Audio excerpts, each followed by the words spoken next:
මේ තියෙන්නේ සාන්ද්‍රණය. සාන්ද්‍රයක තියෙන්නේ නෝ මේ තියෙන්නේ සම්මුඛ කරක. ඒකට මේ තියෙන්නේ වඩා සම්මුඛ කරක. ඒ කියන්නේ ජලය වැඩිපුර මේක දාන්නේ. මේක තියෙන්නේ සම්මුඛක සාන්ද්‍ර. සාන්ද්‍ර කියන්නේ තනිකර එක්සීම විතරයි තියෙන්නේ. අම්ලයේ විතරයි තියෙන්නේ. ජලය දාලා නැහැ. හරිද?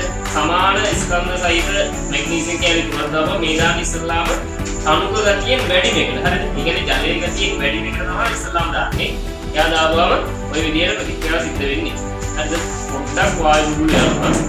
ඊට පස්සේ දෙවෙනි එකට දානවා තනුක ගතියෙන් වැඩි එක. හරිද?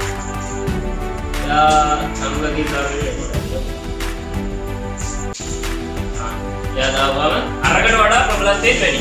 හරිද? අරකට වඩා ප්‍රබලත්වයෙන් වැඩි. සාන්ද්‍රයකට වැටුණාට පස්සේ තාමත් වේගයෙන් සිද්ධ වෙන ওই විදිහට තමයි වැඩි දෙන්නේ. දුමේ නේ. අය මේ පිටේ ගෑස් එක දන්නවද?